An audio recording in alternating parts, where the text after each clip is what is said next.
estamos gravando, então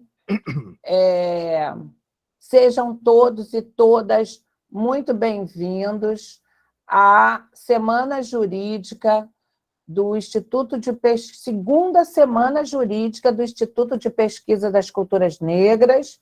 Hoje é o segundo dia de atividades.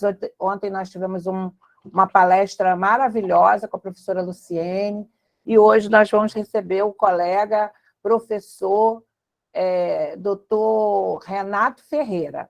Não é meu parente, mas eu gostaria muito que fosse, mas é meu irmão na ancestralidade, porque nós somos todos e todas, e esse sobrenome não nos pertence de verdade, né? O que nos pertence é aquele lá do mundo ancestral. Esse aqui foi o que a gente ganhou aqui no Novo Mundo. Então, nós queremos saudar os participantes e dizer que, nesse primeiro momento, a gente vai ter aquela regra básica da LGPD, e o doutor Pascoal vai fazer esse início aqui. Doutor Pascoal, por favor. Muito obrigado, Margarete. Boa noite a todas, a todos. Hoje é dia 16 de 8 de 2022. Estamos aqui no segundo dia da Semana Jurídica do IPCN. Uma boa noite especial ao nosso palestrante, professor Dr. Renato Ferreira, e ao nosso irmão e associado, Dr. Wilson Mandela. Bom, esta palestra está sendo gravada e informamos que como o IPCN está adequado à Lei Geral de Proteção de Dados, Lei 13.709 de 2018, estaremos protegendo seus dados, os seus direitos fundamentais de liberdade e de privacidade e a livre formação da personalidade de cada um indivíduo que aqui se encontra. Esta gravação estará disponível a todos e a todas mediante uma simples solicitação através do nosso e-mail institucional, indicando em atenção a assessoria de comunicação do IPCN. Passo a palavra novamente para a doutora Margarete Ferreira. Sejam bem-vindos e bem-vindas. Eu vi que o doutor Marcelo Dias entrou também, está aqui. Essa é uma atividade que foi pensada para que nós possamos ter uma integração maior entre advogados e advogadas pretos e pretas, né, do IPCN, mas também essa integração e interação entre outros colegas, né, de outras instituições, e aí a gente que vive trocando informações, que vive compartilhando saberes, a gente precisa desse momento também para que a gente faça reflexões sobre questões desse direito antirracista, que é um direito não tão novo assim, mas que, para nós, como a gente não tem isso nos bancos universitários, imagina, eu e a doutora Fátima, que lá começamos em 82, que nem se falava nisso. Mas as carreiras jurídicas ainda estão começando a adentrar nesse território, né, que é o direito antirracista, e isso tem sido bem devagar. E quem vem desenvolvendo essas reflexões são advogados e advogadas, doutores, pesquisadores negros e negras. Então, nós temos hoje aqui um desses advogados, que é o doutor Renato, e no ano passado ele esteve com a gente também, representando aqui a Educafro, conversando, dialogando. Esse ano nós convidamos para que ele fosse um dos palestrantes. No ano passado, nós tivemos uma edição também muito bacana, muito profícua, e a gente espera que o IPCN dê continuidade a essa Semana Jurídica durante toda a sua existência. Para quem não conhece o IPCN ainda, eu vi que 75% dos inscritos e inscritas não conheciam o IPCN. Nós somos uma instituição criada em 1975, e por Lélia Gonzalez, por Abdias de Nascimento. Eu falo esses dois nomes como representação de todos aqueles que estiveram naquele momento, aí que nós não podemos citar todos, e como Abdias e Lélia são muito conhecidos, né, no espaço da cultura negra, da pesquisa, é bom a gente sempre citar. Mas a gente teve no IPCN uma história de muito êxito, entre os quais o SOS Racismo, que foi um projeto muito bacana, que foi da década de 80, 90. Então, fiquem bem à vontade, nós vamos ter um momento de interação com o doutor Renato, após a palestra dele, mas as inscrições poderão ser feitas no chat. Eu queria que o doutor Pascoal também fizesse a sua fala, né, de saudação, ressaltando que a gente tem a presença aqui do nosso diretor de comunicação, doutor Marcelo Dias, que ontem foi o anfitrião. Nós escolhemos também chamar de anfitriões, ao invés de mediadores, para que ficasse bem evidenciado o fato de que esses advogados e advogadas que vão receber os convidados durante a Semana Jurídica são membros do grupo de trabalho jurídico desta casa, do IPCN. Tá bom? Então, doutor Pascoal, por favor. Doutora Margarete, só uma questão de ordem aqui. Como eu cheguei um pouco mais cedo aqui na sala, e o nosso palestrante me chegou, pelo que eu devo para entender, ele tem muita coisa para falar e queria acelerar um pouquinho isso aqui para dar mais tempo para a gente escutar ele. Então, eu resumo aqui minhas boas-vindas a todos e a todas e passo, então, a palavra para o nosso anfitrião, doutor Wilson Mandela. Boa noite, colegas, boa noite, amigos e amigas. Eu queria, inicialmente, agradecer assim, a confiança das companheiras e companheiros do IPCN, né, por terem me colocado como anfitrião, né, do doutor Renato Ferreira. Especial agradecimento à companheira, a doutora Margarete, a gente está sempre conversando, ela está sempre sugerindo que eu faça alguma coisa. É uma mulher muito dinâmica, né? É a verdadeira militante advogada, advogada militante. Doutor Renato Ferreira, como vocês sabem, ele é advogado, é mestre em políticas públicas e formação humana. Ele foi consultor da Organização das Nações Unidas para Direitos das Minorias, é professor universitário e conselheiro da Educafro. E, antes de tudo, é um homem negro, um advogado negro que busca transformações, que busca erradicar o racismo e demais formas de opressão. Doutor Renato Ferreira, eu sou advogado, né? E quando eu estudei e quando eu me diplomei advogado, foi sob a égide da Lei Afonso Arinos, Lei 1.390, né, de 1951, tá? E aí, enquanto estudante e advogado, eu vi as notícias sobre casos de racismo, né? Nas revistas Manchete, Fatos e Fotos, Realidade, O Cruzeiro, coisa antiga, né, gente? Coisa do século passado. Tá? E aí, todas as notícias davam conta, assim, da não efetividade da lei Afonso Arinos. Não existiam casos de punições, né, de pessoas que praticavam os tipos penais previstos na lei Afonso Arinos. E aí vem uma alteração, né, proposta pelo saudoso CAO, Carlos Alberto Oliveira, e aí surge a lei 7.437, de 1985, mas que teve vida curta. Essa lei altera a lei do racismo, né, que dizia que racismo era só uma contravenção, tá? Mas, assim, então, essa alteração proposta pelo CAO, o Carlos Alberto Oliveira, ela teve duração muito efêmera, que 3 anos depois, em 1988, o racismo se vira crime inafiançável e imprescritível, nos termos do inciso 42 do artigo 5º da nossa Constituição Federal, e 3 meses após a promulgação da Constituição, é editada a lei, né, e promulgada a Lei 7.716, que também ficou conhecida com o nome de Lei CAO. Tá? Eu abri a minha fala, na verdade, a minha fala é a minha provocação, no bom sentido, para o palestrante, para dizer também o quanto é importante estarmos aqui, estarmos na militância, seja qual for a sua profissão, seja qual for o seu grau de escolaridade, você negro, você negra, tem a obrigação política de combater o racismo, seja de que forma você possa fazer isso. Então, queria, antes de que o doutor Renato começasse a falar, fazer uma homenagem, né?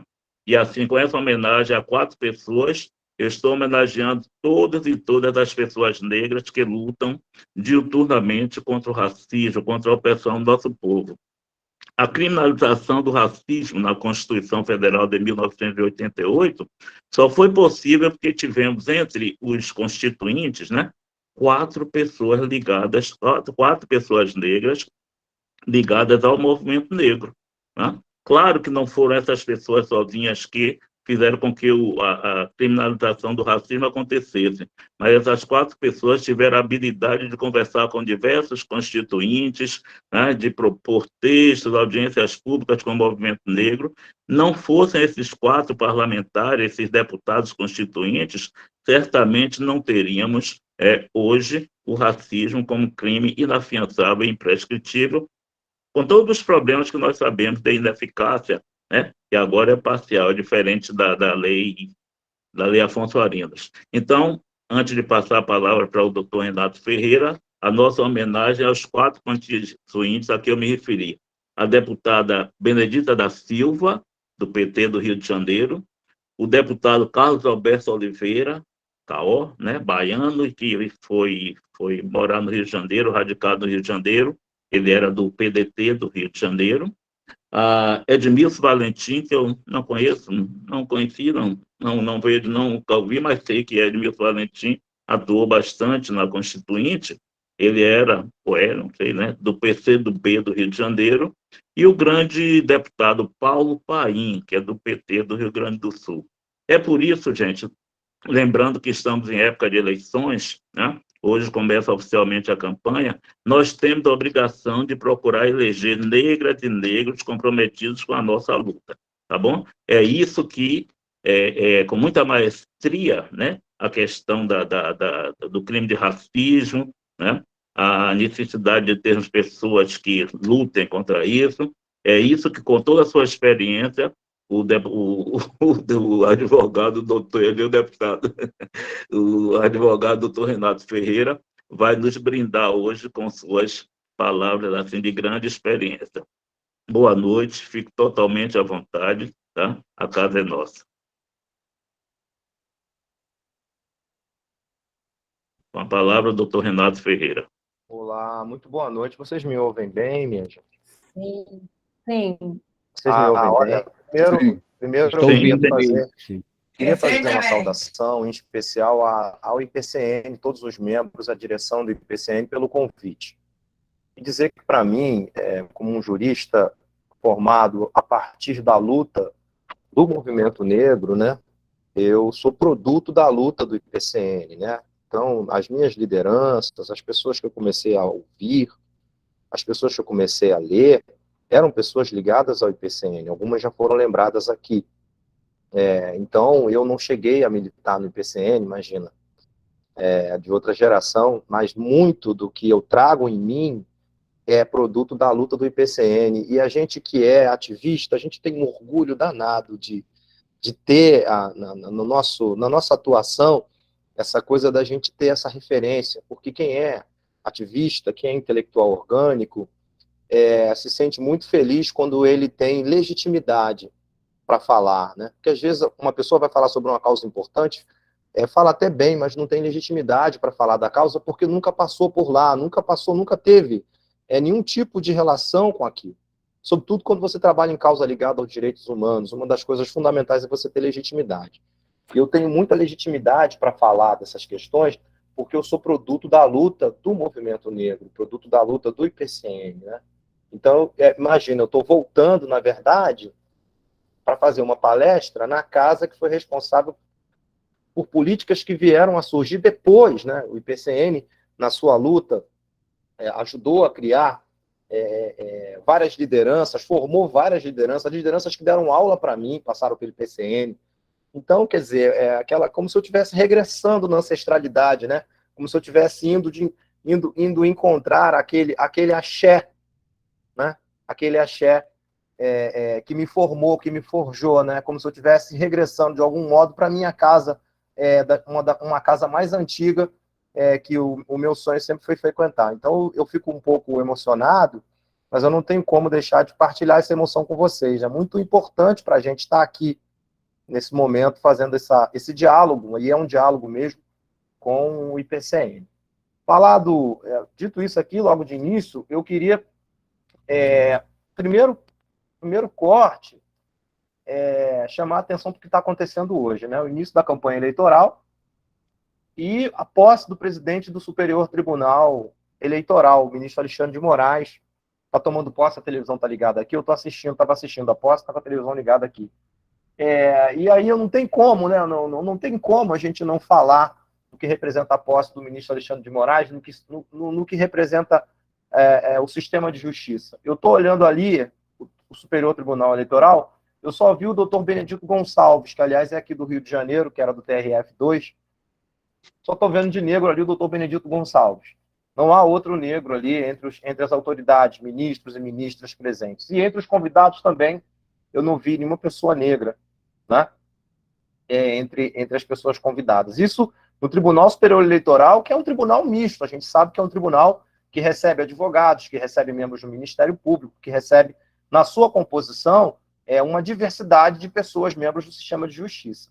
Então, não tem negros. Nós estamos aí há bem mais de um século da abolição da escravatura e as pessoas negras não chegaram no sistema de justiça, não fazem parte do sistema de justiça.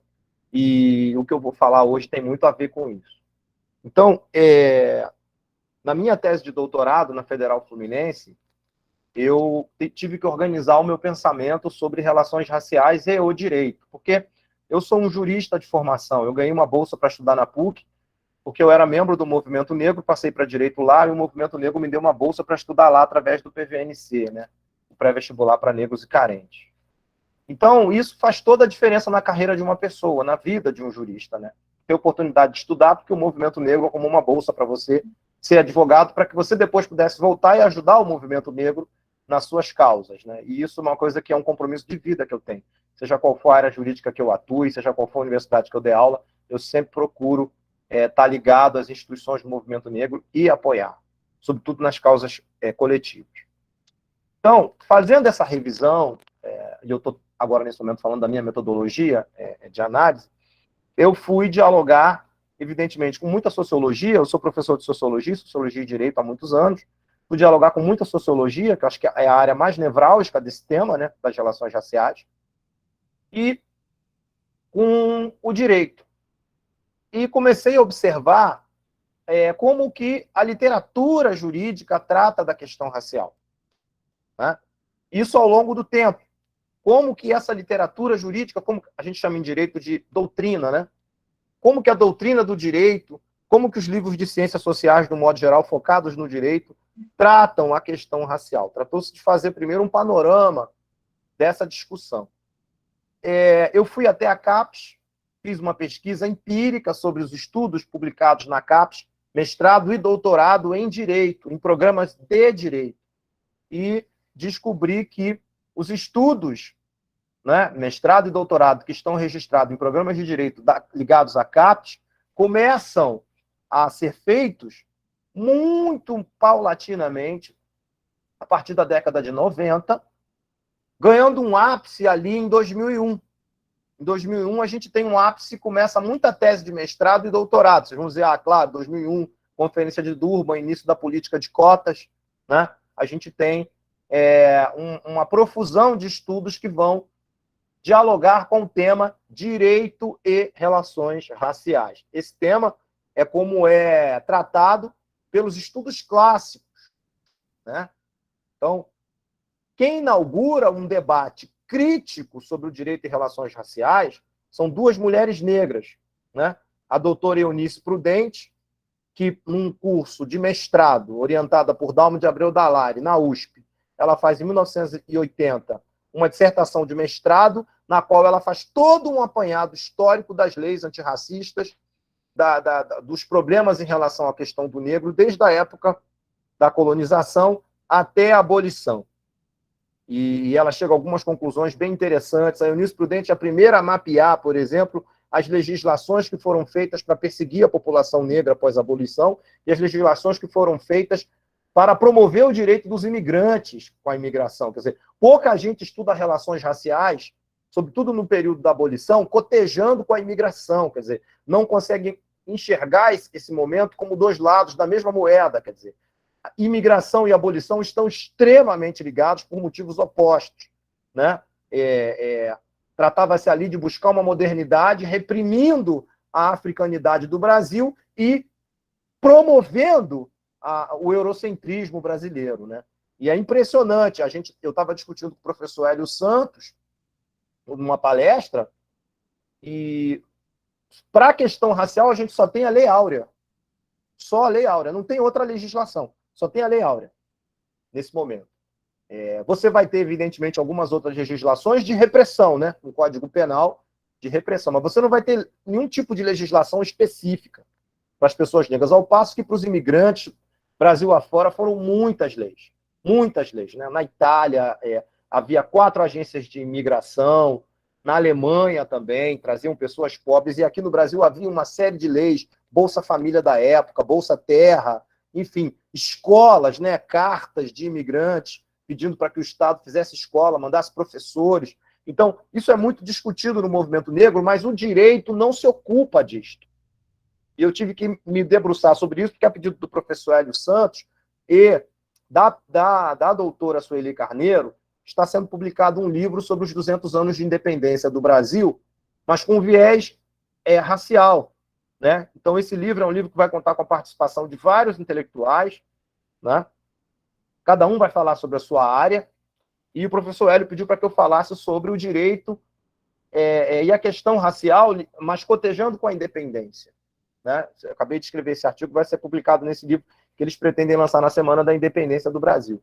Então, esse exercício de olhar para trás, olhar o direito, como ele se relacionava com a raça, com o racismo, é um exercício muito mal feito na história da justiça brasileira, na história do sistema de justiça brasileiro. Pra vocês terem uma ideia, mesmo depois da Constituição de 88, muitos constitucionalistas e muitos juristas vão lançar livros novos, vão lançar livros muito bem articulados, o Luiz Roberto Barroso, José Afonso da Silva, enfim, grandes democratas ali que lutaram pela redemocratização, vão lançar livros sobre a Constituinte, mas o que esses grandes juristas têm em comum? Existe na obra deles um silêncio enorme sobre as pessoas negras, sobre os indígenas, sobre as mulheres.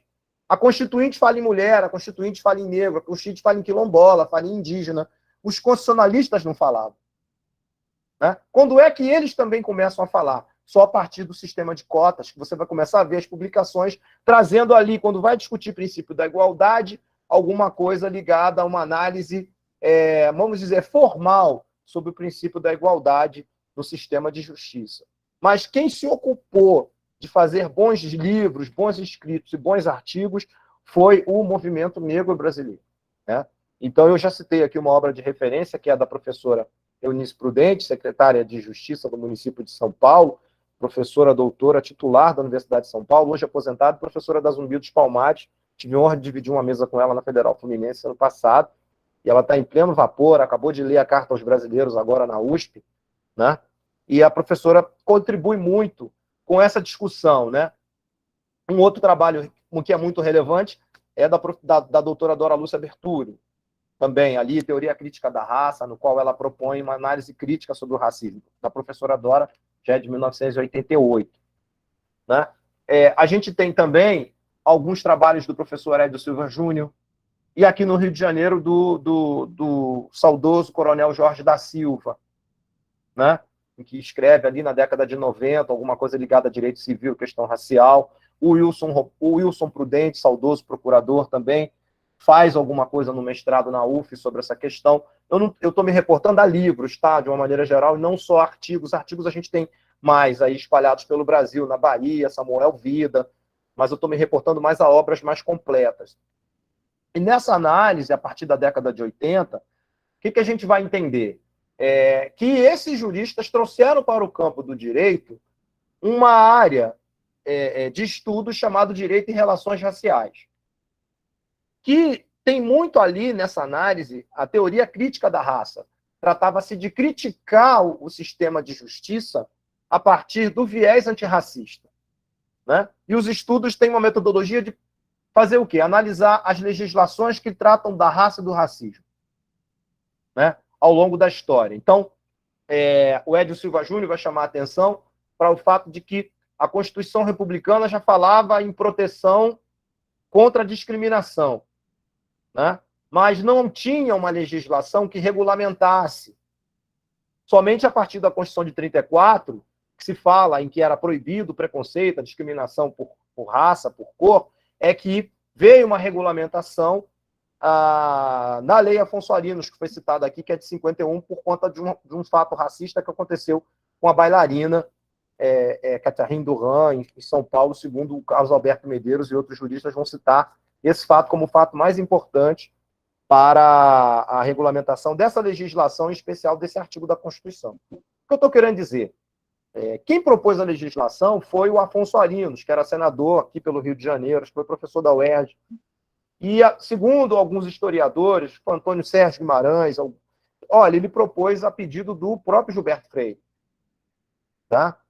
Essa legislação. O que eu estou querendo dizer isso?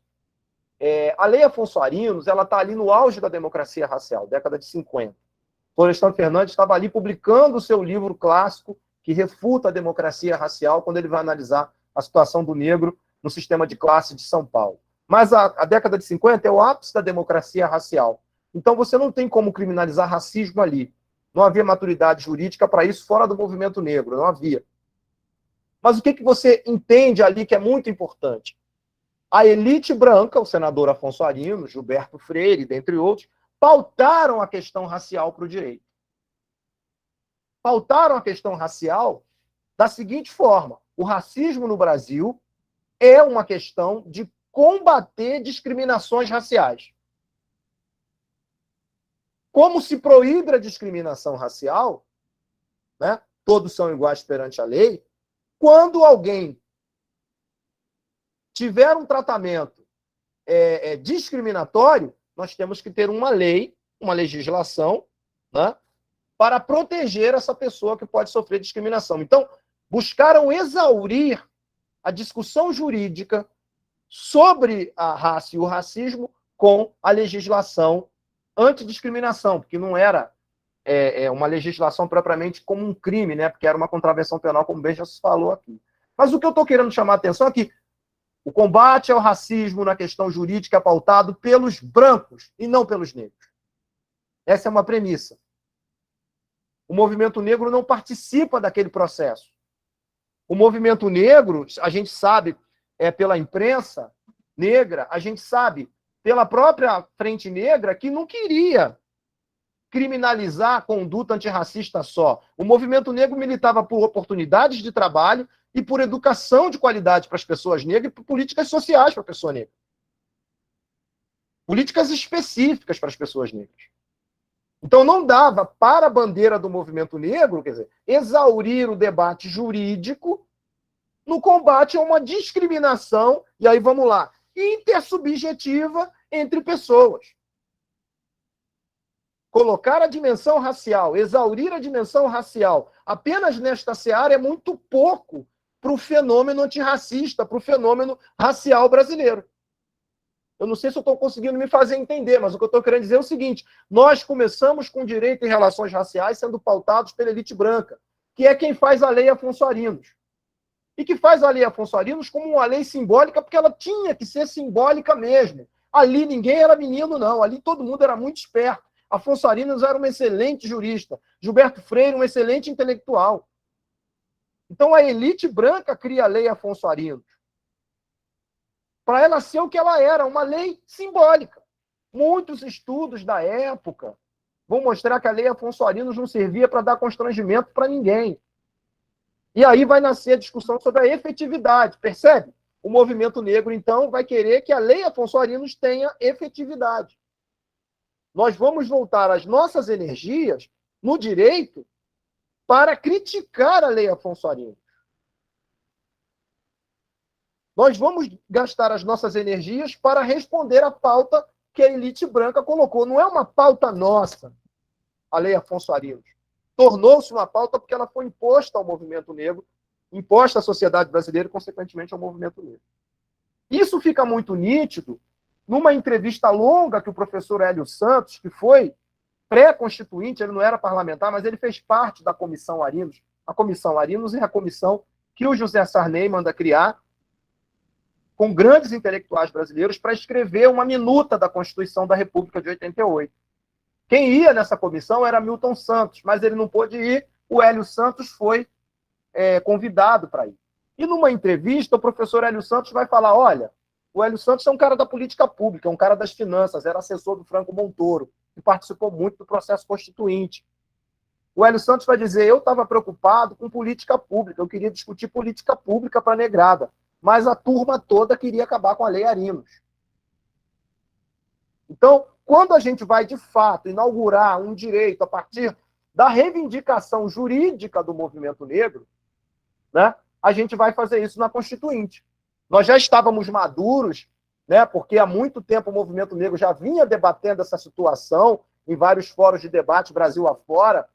A gente tem contribuições muito importantes, textos de jornalistas sobre a Constituinte, o que deveria ser a Constituinte de 88 para o movimento negro brasileiro. Então, teve evento no Rio, teve evento em Minas, teve evento em São Paulo, e teve o evento que foi o evento principal, né, que foi a Conferência Negra Constituinte, que aconteceu, acho que em 1986. Tem lá até uma foto do Hélio Santos, do Januário Garcia, tem uma foto do Carlos Moura, que foi o primeiro presidente da Fundação Cultural Palmares. Então, quando você vai entrevistar essas pessoas sobre aquele momento ali, você começa a perceber que, pela primeira vez, o direito brasileiro vai se preocupar com a questão racial a partir de uma reivindicação do movimento negro. Então, por isso, se vocês me permitirem, eu digo para vocês que o direito em relações raciais, enquanto demanda, enquanto uma área da ciência jurídica, nasce a partir do movimento negro na Constituinte de 88. O que nós tínhamos antes era uma reação, né, à falta de efetividade da Lei Afonso Arinos. Mas não era uma pauta do movimento negro. Nós não pautávamos o Estado brasileiro, nós éramos pautados pela elite branca parlamentar, que não queria permitir que o racismo fosse crime. E é muito interessante porque o Constituinte não deu o grau de imprescritibilidade para crime algum. E quem é do direito sabe que não é praxe legislativa dizer numa Constituição qual é o crime, definir qual o tipo de crime. Isso é matéria do direito penal. Por que a Constituinte define o racismo e já diz que é imprescritível e inafiançável ali? Alguém reparou? Por que esse cuidado todo? Porque era, sem dúvida alguma, a bandeira mais importante e mais simbólica do movimento negro no direito. Acabar com a Lei Afonso Arinos não era acabar simplesmente com a Lei Afonso Arinos, neste sentido, era acabar com a democracia racial. E o maior símbolo da democracia racial era a Lei Afonso Arinos, pautada pelos brancos que não consideravam o racismo uma questão tão importante a ponto de não ser a Lei Arinos para a elite branca uma lei importante. Ninguém aprendia sobre Lei Afonso Arinos nas faculdades de Direito. Aquilo não tinha importância alguma. Aquilo nunca prendeu ninguém. Aquilo nunca fez ninguém passar constrangimento algum. Aquilo era muito simbólico, para usar uma expressão do professor Marcelo Neves. Então, o direito em relações raciais, tal qual nós conhecemos, ele vai surgir na Constituinte de 88 como pauta do movimento negro, em querer dizer para o Estado brasileiro que, para que o Brasil fosse um país democrático, era importantíssimo que a questão racial fosse enfrentada nas suas mais variadas demandas. Olha só, já muda, não é só o crime. A pauta não é só a pauta criminal. A pauta é uma série de ações que o movimento negro vai reivindicar. E quando você vai lendo os discursos, o CAO, quando ele propõe a redação do artigo 5º, ele faz um discurso emocionado, dizendo que o racismo representa a morte civil e que, portanto, representa a morte da democracia. E para que o Brasil fizesse um Estado democrático de direito, palavras do CAO, era urgente que o racismo fosse transformado em crime. E essa proposição do CAO foi aplaudida e foi aprovada. Por isso, depois ele fez a legislação que regulamenta o artigo 5º da Constituição, que é a Lei 7716 de 89. Então, nós fomos pautados pela elite branca até a Constituinte. Aí, quando chega na Constituinte, nós temos um outro problema. Qual é o problema? Da análise legislativa, da análise constituinte, qual é a técnica mais saudável? Ora, todos os assuntos devem estar juntos. Se um tema qualquer de uma legislação é tão importante, ele deve ser colocado na legislação de maneira conjunta. Para quê? Para que o direito se debruce sobre aquele tema como um novo tema do direito, como um novo ramo do direito, por que não dizer como um novo sistema do direito. Assim é com o direito ambiental, que está colocado todo juntinho lá na Constituição. Se você analisar, fazer uma análise topográfica da Constituição, você vai ver que o direito ambiental está todo lá. Você pode ter normas esparsas, mas a espinha dorsal da questão ambiental ali na Constituição está colocada toda junta. A mesma coisa é a questão indígena. Florestan Fernandes propõe do índio e é aprovado, propõe também do negro e não é aprovado. Por isso é que você vai ter a questão racial na Constituinte espalhada pelo texto constitucional. Você vai ter logo no início o racismo sendo repudiado como terrorismo, e é muito importante essa análise aqui dessa norma. O que quer dizer isso? Essa norma quer dizer que o Brasil não pode fazer tratado, não pode comercializar com um país racista. O alvo era impedir que o Brasil, àquela altura, fizesse qualquer tipo de transação comercial, sobretudo com países como a África do Sul, que até então era um país que tinha um apartheid. Era importantíssimo dizer para fora que o Brasil não podia tratar internacionalmente com racistas. Por isso é que o racismo está colocado ali quando se fala da ordem internacional, naqueles artigos iniciais da Constituinte. O Brasil se relaciona internacionalmente pelo quê? Pela busca pela paz, para criar na América Latina uma comunidade interamericana de nações, não é assim? E repudia o terrorismo e o racismo. Por quê? Porque são crimes de lesa humanidade. Se é crime de lesa humanidade, não prescreve. Então, logo de saída, você já tem uma norma estabelecida para o direito internacional. E aí você tem a convenção, que é de 68, mas você tem uma convenção agora, que é das Américas, que foi sancionada pelo presidente ano passado, que regulamenta esse artigo da Constituição. Então, quando você vai avançando pela Constituinte, você vê, não se criou ali na Constituição um sistema antirracista, um sistema que trate da questão racial com normas num mesmo capítulo ou num subcapítulo. Elas ficaram espalhadas até o final da Constituição, onde você tem, no 68 do ADCT, a questão quilombola.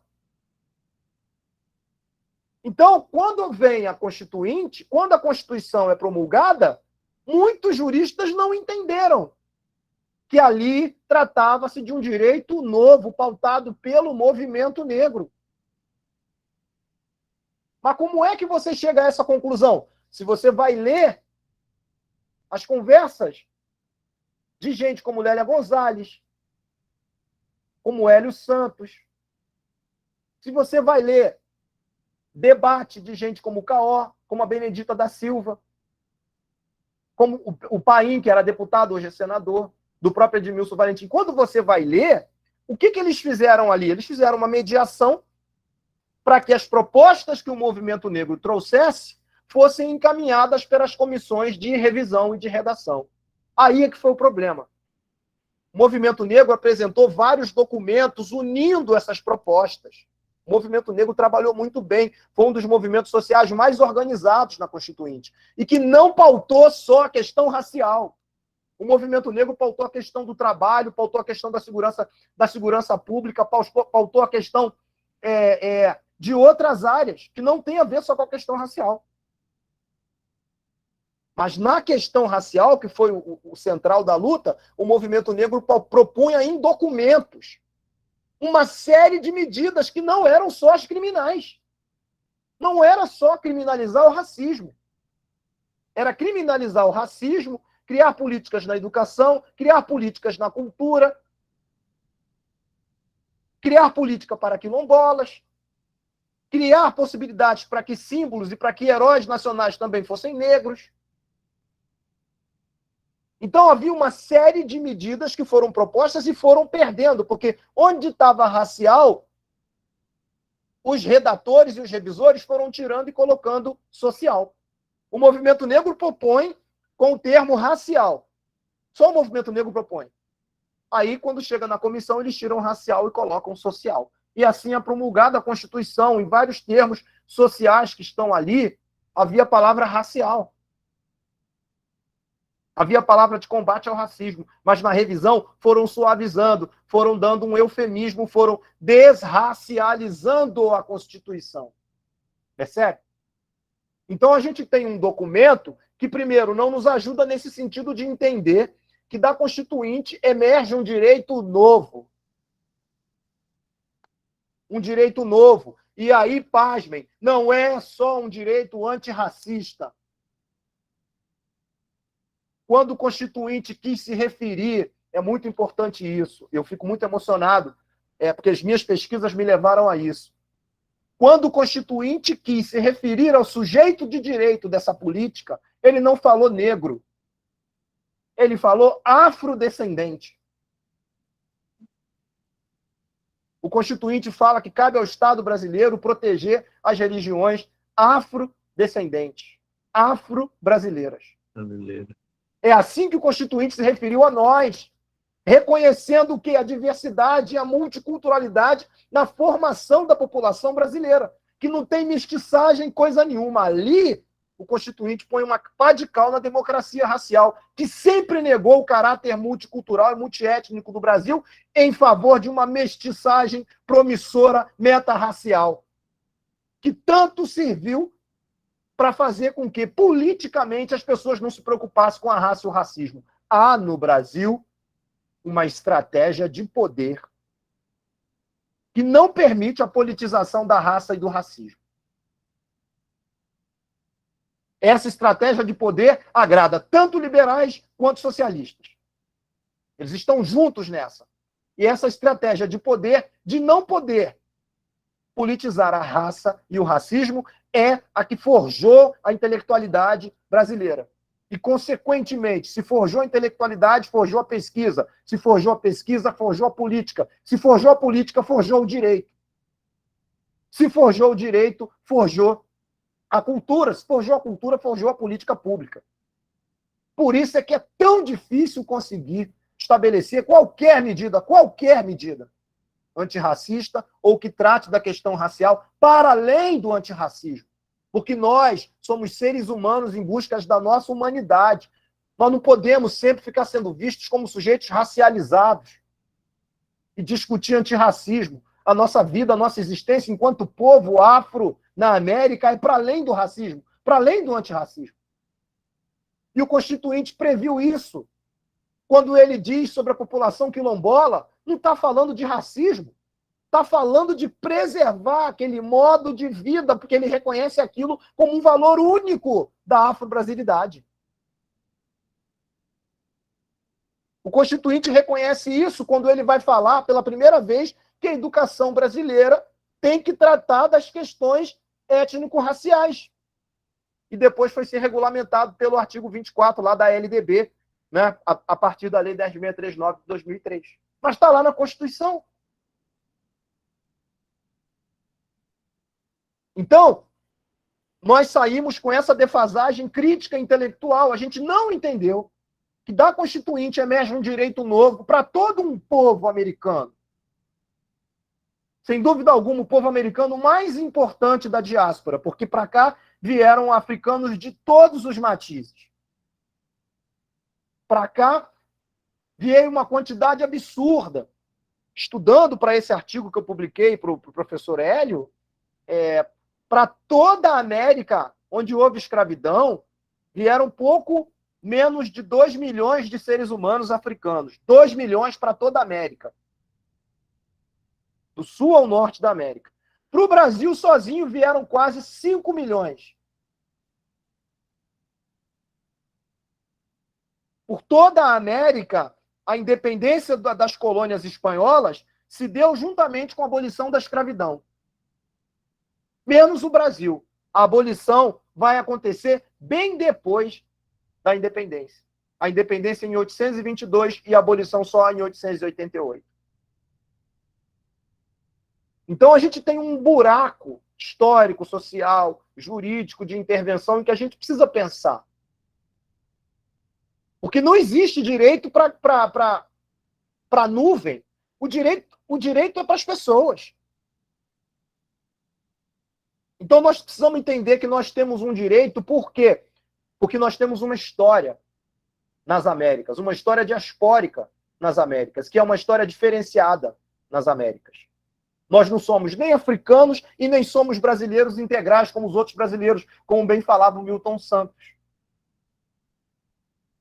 É como se em determinados momentos fôssemos estrangeiros dentro de casa, porque o direito que se forma a partir do Estado Nacional não nos alcança, não nos reconhece, não nos identifica.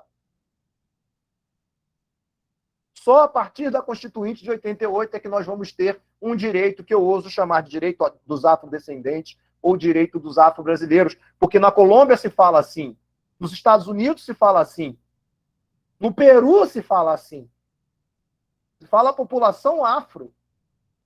Mas no Brasil a gente tem até dificuldade de falar que nós somos afro-brasileiros, por força, inclusive, da pressão que a democracia racial exerceu sobre os nossos conceitos. O Milton Santos ia dizendo lá, ó, o Brasil precisa saber o que ele quer fazer com os seus negros. Até hoje, os negros no Brasil nunca foram um projeto. Houve projeto para os imigrantes. Para os negros nunca houve projeto. O Brasil nunca teve um projeto para os negros. Então, se você não tem projeto, o que vai acontecer com alguém que não tem projeto? Então, o que a gente consegue depurar dessas análises é que esse direito, que não é só um direito criminal, que não é só um direito antirracista, ele está espraiado pelo sistema de justiça. Né? Primeiro, porque o Estatuto da Igualdade Racial tornou-se o principal marco legal desse direito. E o Estatuto da Igualdade Racial não vai trabalhar tanto com o termo afro, vai trabalhar com negro, já chamando a discussão para o termo preto e pardo, que a gente sabe que gera muita tensão do ponto de vista de se reconhecer, sobretudo nas políticas de ação afirmativa, quem são os sujeitos de direito da política de ação afirmativa. Os pretos, tudo bem, mas os pardos, até que ponto? Esse é um debate sempre aberto, né? Por conta das comissões de heteroidentificação, vira e mexe, estão me chamando para falar sobre isso. Mas eu não venho falar sobre isso aqui, falando que essa é uma tensão. Mas o que eu estou dizendo é que nós temos um direito novo, que emerge da Constituinte, e que sobre ele nós precisamos nos debruçar, teorizar, pesquisar, criticar, saber o que ele representa para o sistema de justiça.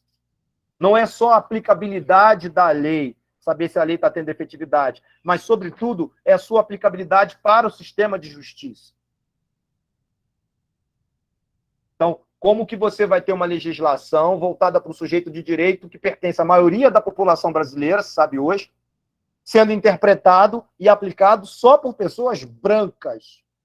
Só quem aplica o direito afro-brasileiro são pessoas brancas. Os negros não aplicam esse direito porque os negros não fazem parte dos órgãos do sistema de justiça. Nem de defensoria, nem de delegacia, nem de Ministério Público, nem de magistraturas. É raríssimo ver uma pessoa negra nesses órgãos. A OAB começou agora um projeto importante que a gente lutou muito para conquistar. O Ministério Público, magistratura, tem cota, mas não consegue preencher. Eu li uma estatística que se a magistratura continuar com as cotas do jeito que está, só em 2050 nós vamos ter 30% de juízes negros. Então, é importantíssimo, nós que somos do direito, que estamos numa ciência social aplicada, a gente estudar, sobretudo, para que serve o direito? O que o direito faz? Qual é a natureza jurídica desse direito que se colocou na Constituinte, que se desenvolveu por lei antirracista e que depois se desenvolveu por leis que são para além do antirracismo? Se você for olhar o Estatuto da Igualdade Racial, muita coisa ali é para além do antirracismo. É o reconhecimento de que o Brasil possui uma diversidade étnico-racial que é o próprio Brasil. Essa diversidade étnico-racial é o que o Brasil tem de mais valorizado, de mais valorizável, ao lado de toda a sua fauna, de toda a sua flora. É a gente do Brasil, é a gente que fez o Brasil. Então, esse direito que é para esses sujeitos de direito, não é um direito que vem para excluir o que não é negro. É um direito que vem para promover o direito das pessoas negras. E o sistema de justiça é fundamental nesse processo. Porque se o sistema de justiça é formado por pessoas brancas, como é que as pessoas brancas vão aplicar esse direito? Trata-se de um direito contra-hegemônico na mão de pessoas hegemônicas. Claro que esse direito não pode ter efetividade. Vai ser sempre um problema de efetividade. Mas nós também precisamos reconhecer, para ser criterioso e justo com a análise, que não é só o direito antirracista que tem dificuldade para ser implementado no Brasil. Não é só o direito antirracista que sofre problemas institucionais no sistema de justiça. A gente pode falar do Estatuto da Criança e do Adolescente, por exemplo. Então, é muito importante analisar que o direito antirracista, que, via de regra, tem sempre uma pesquisa mostrando que você quase não tem condenações, que as pessoas não vão presas, eles avaliam um lado desses direitos, mas eles não exaurem. Quer dizer, porque de outra banda, existe um número enorme de leis que foram feitas para promover os direitos dos negros e que não tem a ver especificamente com a repressão ao racismo. Por exemplo, o sistema de cotas raciais não tem a ver com a repressão ao racismo diretamente. O sistema de cotas raciais é uma política que se consagrou chamar de ação afirmativa, como que é o Joaquim Barbosa. O judiciário, que não prende ninguém por racismo e que não discute essa questão, é o mesmo judiciário que se recusou a ser o anteparo à promoção da igualdade racial pelas cotas. A gente estava lá, a gente defendeu as cotas. Só contra a UERJ foram mais de 400 ações. Eu estava lá, advogando, recém-formado. Eu estava ali, no fórum, subindo e descendo atrás das liminares que eram dadas aos montes contra as cotas raciais da UERJ, porque nós sabíamos que se a UERJ caísse, o Brasil ia cair. Porque quando a gente conseguiu virar a UERJ, que a reitoria da UERJ passou a apoiar as cotas e desistiu de derrubar as cotas da UERJ, muitas universidades brasileiras falaram, a gente está discutindo aqui na UNB, está discutindo na UFBA, está discutindo em Minas Gerais, a gente vai adotar, o Conselho vai adotar que o Rio de Janeiro é uma caixa de ressonância nacional. Então, nós não podíamos deixar a UERJ cair. Por isso é que nós fizemos a revisão da lei de cotas da UERJ para patamares mais razoáveis, para que ela pudesse ser garantida e não caísse. Que se a lei de cotas da UERJ fosse revogada, como queria a Rede Globo, por exemplo, que advogava isso o tempo inteiro, cada vez que saía uma liminar contra a cota da racial da UERJ, a Globo botava um ao vivo do fórum. Então foi preciso a gente ir ali, falar com o presidente do tribunal, o falecido Miguel Pachá, para ele caçar todas as liminares dadas contra as cotas. Trabalho da advocacia negra. Não tinha juiz, não tinha desembargador, não tinha promotor que soubesse disso. Nós tivemos que construir essa advocacia. Com base em quem? Com base nos antigos que já tinham nos orientado, com base nas palestras que a gente assistiu, com base nos textos que a gente estava lendo.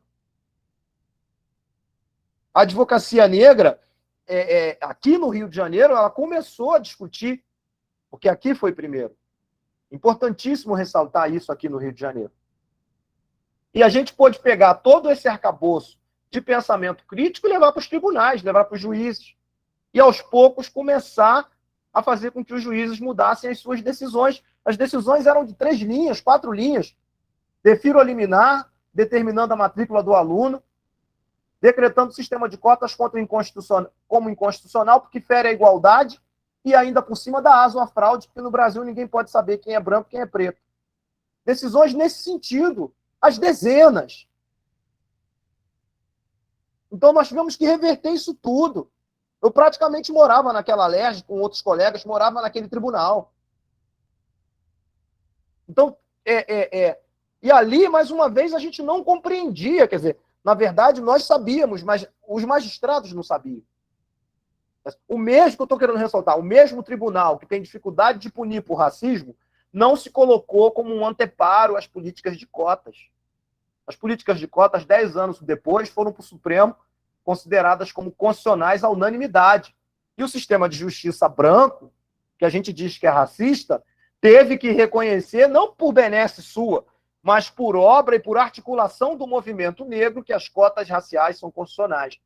É muito mais do que isso. Não são as cotas raciais que são constitucionais, é a política racializada que é constitucional.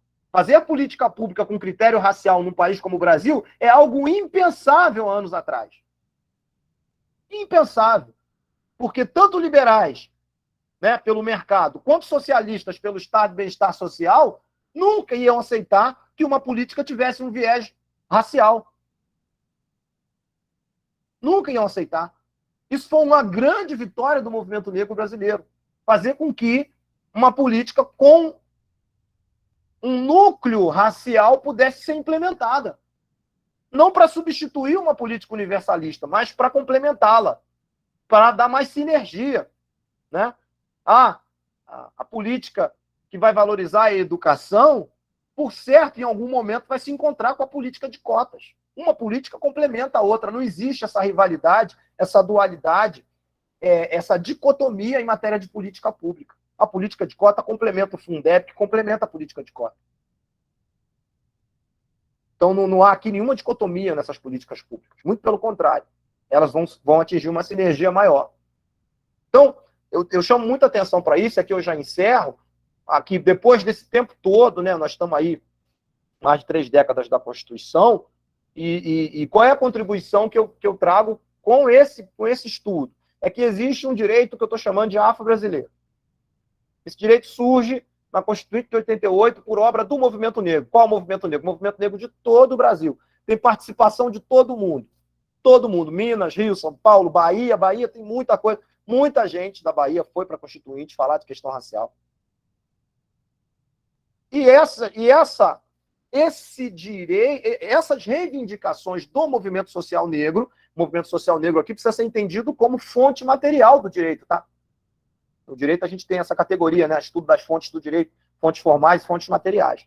A fonte formal, que é a Constituição propriamente dita, ela só pode existir porque houve uma fonte material. E o movimento negro é uma fonte material. Agora, o fato da gente não ter conseguido colocar aquilo num capítulo, como queria o Florestan, como queria o Carlos Moura e outros, atrapalhou, porque ficou pulverizado e a gente não entendeu que aquilo era um direito novo. Né? Que aquilo era um direito que se voltava para um sujeito de direito e que ali tinha reparação, ali tinha diversidade, ali tinha reconhecimento, ali tinha uma série de teorias voltadas para esse público em especial, que é o público afro-brasileiro. E o que não se conseguiu colocar na Constituição não foi por causa do movimento negro, foi porque os setores conservadores não deixaram. E por isso, logo, se aprova a Constituinte, se começa a discutir a regulamentação, que só veio com o Estatuto da Igualdade Racial. Então, o nosso problema não é tanto de legislação. O nosso problema, depois do Estatuto, é de dar efetividade ao que a gente conseguiu.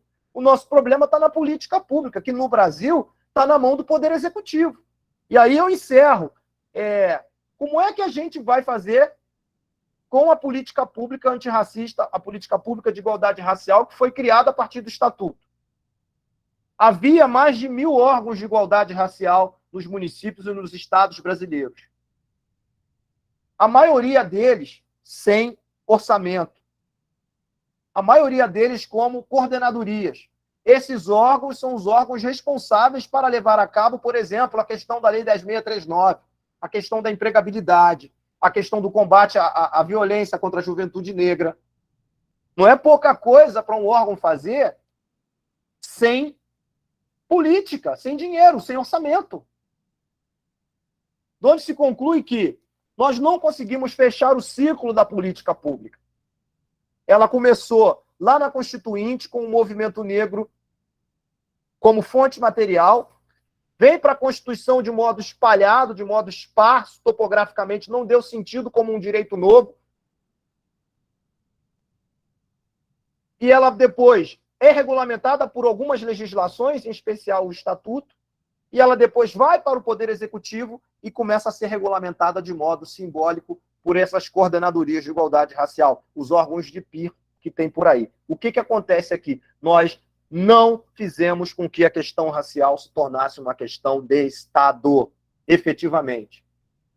Essa é a grande sacada e a grande virada para o direito. Quando algo se torna direito, quer dizer que aquilo se tornou uma questão para o Estado brasileiro. E algo só se torna direito quando vira lei, né? Quando é, de algum modo, sabatinado pelo Poder Judiciário e, sobretudo, quando tem política pública para aquilo. Eu faço uma comparação para encerrar. Veja o direito ambiental. O direito ambiental da Constituinte de 88 tinha uma lei que não pegava, era chamada de ecochatos. Depois da Constituinte, o direito ambiental ganhou um salto. O Ministério Público passou a ser o principal protagonista, né, de levar a política ambiental a cabo. Existe a política ambiental, está capilarizada no Estado brasileiro, em todos os órgãos da federação, no governo federal, no governo estaduais, no governo municipal, todos têm órgão ambiental. A questão ambiental no Brasil está dialogando diretamente com os fundos de Amazônia, que recebem recursos internacionais. Inclusive, quer dizer que a questão ambiental é, sobretudo, capilarizada nas instituições. Muitas empresas têm pauta ambiental, se regulam a partir da sustentabilidade ambiental. A questão ambiental tornou-se de 88 para cá uma questão de Estado. Não quer dizer que ela está resolvida, estamos vendo aí. Mas quer dizer que ela está pautada para o Estado brasileiro como uma questão. E ela não pode retroceder. Se ela retrocede, todo mundo grita, a imprensa grita, todo mundo reclama. Agora, a questão racial foi pautada pelo movimento negro como uma questão de Estado, mas ela ainda é desenvolvida como uma política de governo. E aí, se o governo é progressista, ela avança. Se o governo não é progressista, ela retroage. O nosso maior desafio, que eu penso, para os próximos anos, é fazer com que a questão racial seja, de fato, política de Estado, com órgão, com orçamento, para fazer com que esse direito seja, de fato, efetivo. Então, isso vai exigir da gente muita sinergia, muita articulação e muito axé. Obrigado aí pela oportunidade.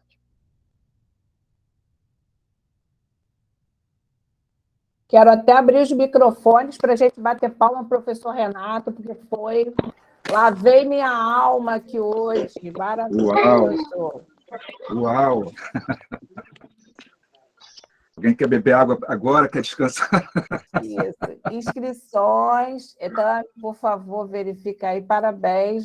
Mandela, você vai fazer alguma consideração? Vai direto para a inscrito, doutor. Eu estou inscrito aí. Sim, rapidamente. Eu só mandar um abraço aqui. Eu falei do IPCN, eu não mandei um abraço ao meu irmão Marcelo Dias, que estava aí.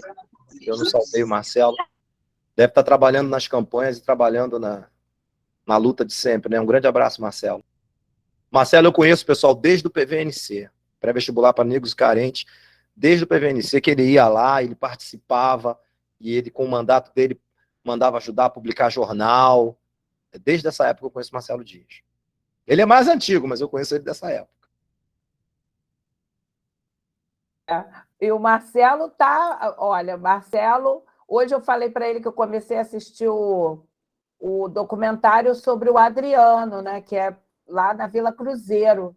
E quem puder assistir, estou fazendo propaganda, porque o Marcelo Dias deu uma entrevista lá no número 2 e 3 do coisa. Então, vamos para as perguntas. Já tomaram uma aguinha, agora Mandela e a seguir as inscrições, tá bom? Mandela, que é o anfitrião, começa e as inscrições.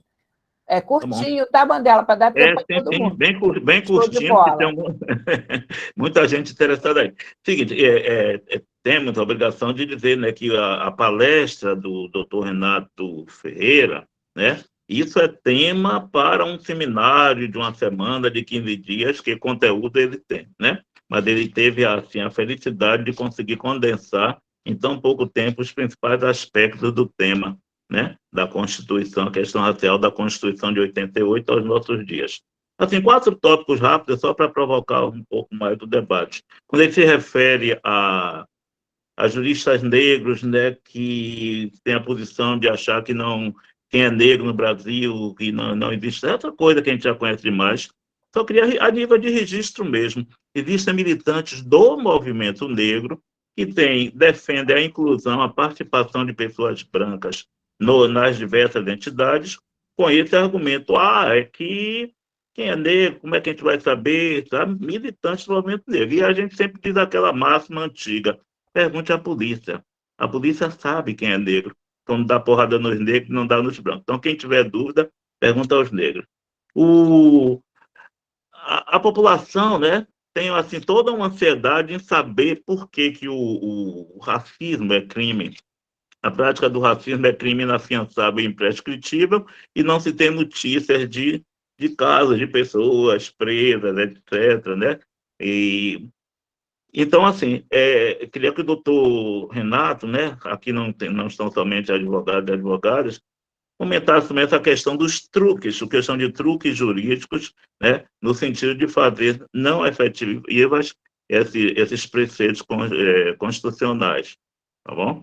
As pessoas perguntam, não tem ninguém na cadeia, não tem ninguém na cadeia, não tem cadeia. Claro que a nossa ideia não é ver todo mundo na cadeia, ver todos os brancos na cadeia, a ideia não é dessa, a ideia é ver reconhecido um preceito constitucional que deu trabalho para fazer com que fosse incluída a Constituição.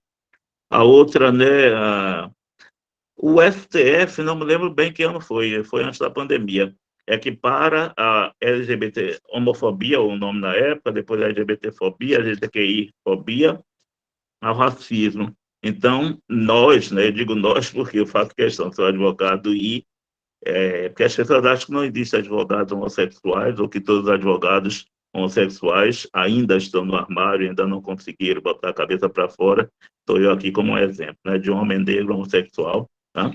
E houve uma reação de um segmento do movimento negro. Houve militantes do movimento negro que não gostaram dessa equiparação, não gostaram de que a Lei 7.716 fosse também aplicada a casos de agressões, né, contra pessoas LGBT.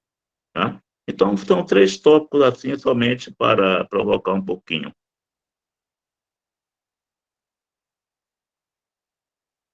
Muito bem. Então, agora quem é agora? Está vendo a próxima inscrição? É o doutor Pascoal? Sim. Sim. Sim, doutor Pascoal, então. Boa noite. Professor, doutor Renato, o senhor falou aqui de efetividade, de leis, né? Enfim, a gente tem uma realidade, e até é o tema principal dessa semana jurídica, sobre a questão da hermenêutica. A realidade dos juristas negros e negras é aquela realidade de que, até utilizando um termo que ano passado a professora Tula falou, é meio que advocacia de guerrilha, né? Eu, dentro do IPCN, como procurador, advogado e tal, temos o nosso grupo e acontece diuturnamente esses casos, né? Chacina, isso, aquilo, tal, e as pessoas perguntam, e aí, o que a gente pode fazer? Né? Isso não é crime, isso não é racismo, ponto. Até aproveitando que o doutor Wilson Mandela falou, isso não é racismo? Aí, eu, como jurista, eu falo assim, cara, isso não. Aos olhos hoje dessa hermenêutica, dessa leitura, dessa coisa que eles fazem da lei, até o doutor falou, né, pontuou bem, né? Nós não estamos sentados do outro lado do balcão.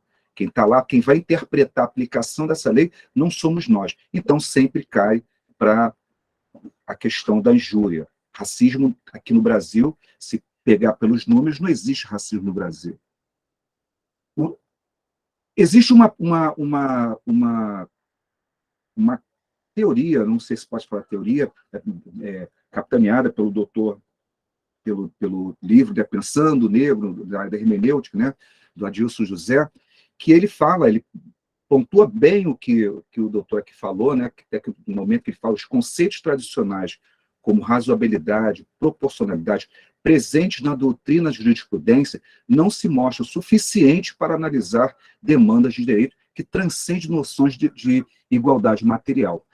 Com esses dois lados, eu não vou perguntar qual é a solução, mas a realidade nossa hoje, resumindo, é mais em apagar fogo e sobreviver que se debruçar num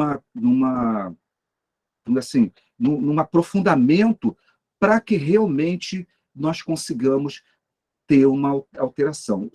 Eu gostaria que o senhor pudesse comentar sobre isso, esse ponto. Muito obrigado mais uma vez. Mais alguma eu vou me inscrição? permitir. Doutor Renato pode responder? Que Eu enquanto vou o senhor responder as responde... duas perguntas, Ok. aí depois, se vierem outras, a gente vai para não ficar muito amplo. Tá As certo. perguntas são extremamente complexas, né? Pessoas que sabem muito, então são perguntas muito complexas. Eu vou tentar simplificar um pouco, mas olha só, vou começar aqui pelo doutor Pascoal.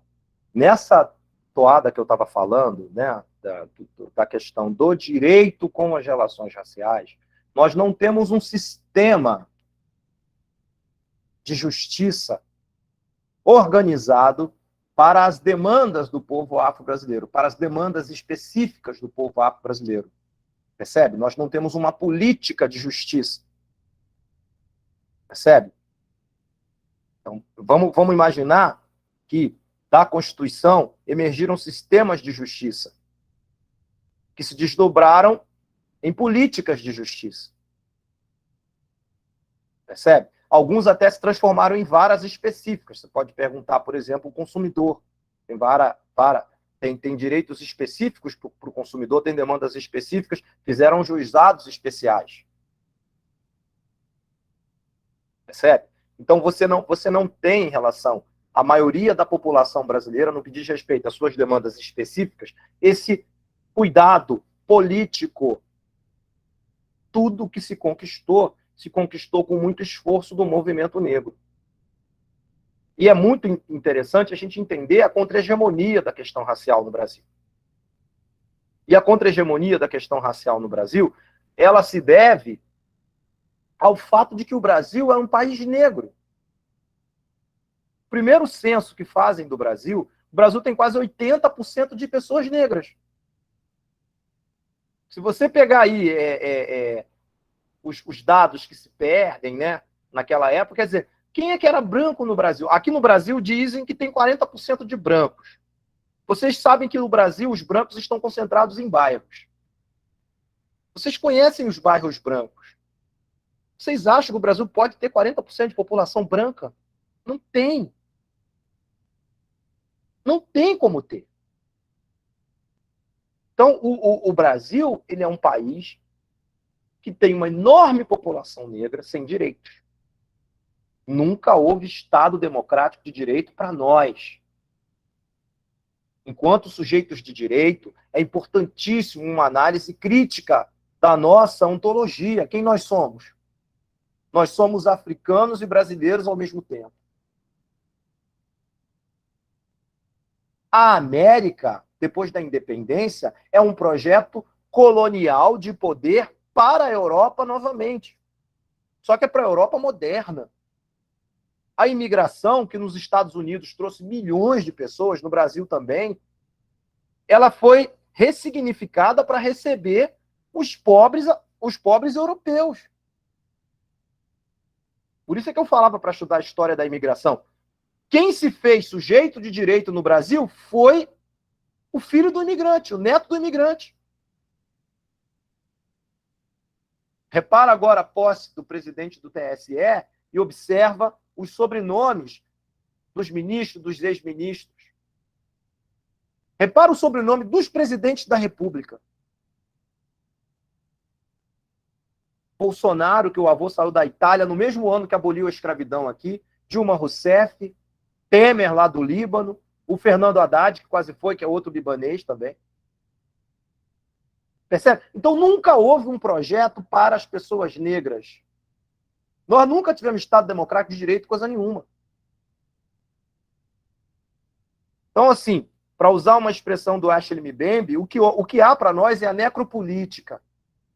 E se você ampliar o seu conceito de violência, se você achar que violência não é só aquela da polícia, se você achar que violência é aquela que permite que um trabalhador morra sem atendimento, que uma mulher morra por violência obstétrica, você vai perceber que é muito maior, mas muito maior a necropolítica sobre os corpos negros. A colonização, ela retirou a nossa humanidade. Então, o que o direito tenta fazer? O direito tenta resgatar a nossa cidadania, porque só com a cidadania que nós vamos resgatar a nossa humanidade. Não tem como a gente ser humano sem direitos. Então, por isso é que o direito, no nosso caso, é um direito extremamente ligado à cidadania. O movimento negro pede sempre direitos para a sua cidadania. Por quê? Quando você resgata a sua cidadania, você alcança, você atinge a sua humanidade. Foi o que aconteceu com os imigrantes europeus, que saíram da Itália, que saíram de Portugal, saíram da Espanha, saíram da Alemanha, paupérrimos. Paupérrimos. Você vai no Museu de Imigrante em São Paulo, tem foto das famílias lá, tem gente descalça nas fotos. Então, a América é um projeto eurocêntrico de poder, por um lado. Por outro lado, é a necropolítica para nativos e afros. E o direito sempre foi sócio desse empreendimento. O direito sempre foi sócio desse empreendimento. O direito sempre legitimou esse empreendimento. Só em 88 que a gente consegue, por obra do movimento negro, virar essa página. Mas nós estamos num processo que vai lentamente, porque nós somos contra-hegemônicos. E toda a estrutura do sistema de justiça é hegemônica. A gente faz uma lei boa, mas quem vai interpretar a lei é um juiz branco que não sequer nem sabe de nada disso. Como é que essa lei vai ter efetividade? Aí a professora Eunice Prudente vai falar, o juiz, quando ele pega um caso de racismo, que ele vê quem é o autor, ele não vai botar uma pessoa igual a ele na cadeia.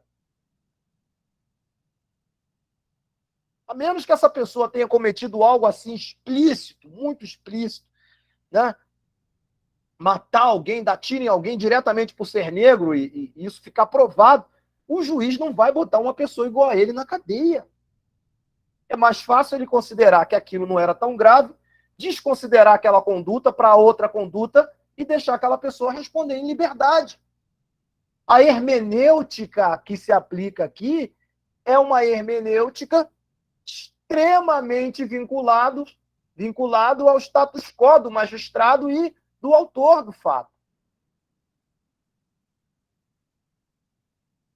É muito pesado isso, é muito duro. Eu conversando com um delegado de polícia da delegacia que enfrenta crimes, né, de intolerância, e ele estava me falando das incursões na Baixada Fluminense, em que ele tem que dar voz de prisão para pessoas negras, neopentecostais, porque estão invadindo terreiros e batendo em mães de santo. Pessoas negras que estão sendo recolonizadas por religiões neopentecostais. Você quer coisa mais cruel do que fazer uma pessoa negra odiar a religião dos seus ancestrais? Que se você destrói o que é sagrado para um povo, fica muito mais fácil você dominar esse povo. Então não é ser indiferente, não é ser intolerante, é odiar a religião dos seus ancestrais. Fazem isso com as pessoas negras nas periferias do Brasil. Na região de Duque de Caxias, onde minha mãe mora, e eu cresci com uma igreja católica, com 5 centros de candomblé e 2 igrejas evangélicas tradicionais, uma batista e uma Assembleia de Deus, hoje você só tem a mesma igreja católica, não tem mais nenhum candomblé, e você só tem igrejas neopentecostais.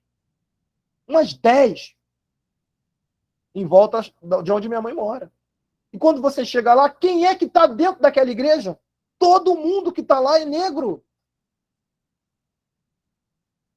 Todo mundo que está lá é negro. E muitos estão aprendendo a odiar a religião dos seus ancestrais.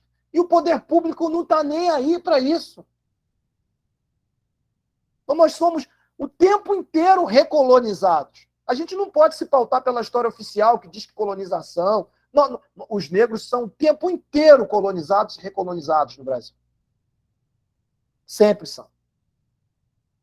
E essa que está acontecendo agora é uma das mais violentas. É das mais, você imaginar uma pessoa odiar a religião dos seus ancestrais. É o que estão ensinando para o povo preto hoje nas periferias do Brasil. Na Baixada Fluminense, Caxias, São João de Meriti, Nova Iguaçu, que eu conheço bem, é escandaloso. Então, entende, doutor, o que eu estou querendo dizer? A situação é muito dramática nesse sentido. O racismo não é crime. Ele não é um fato social criminoso para o sistema de justiça. Ele é para o movimento negro.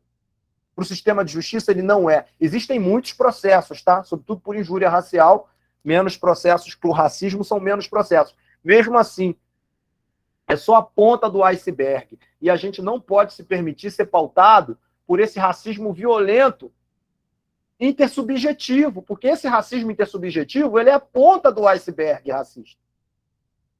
O racismo intersubjetivo deve ser para nós um marcador de que se o racismo intersubjetivo está subindo, está sendo mais denunciado, você imagina o racismo institucional, você imagina o racismo estrutural, você imagina o racismo ambiental. A gente não pode exaurir a discussão racial só no racismo intersubjetivo, que é o que a mídia adora fazer. A mídia adora mostrar um racista sendo preso de vez em quando.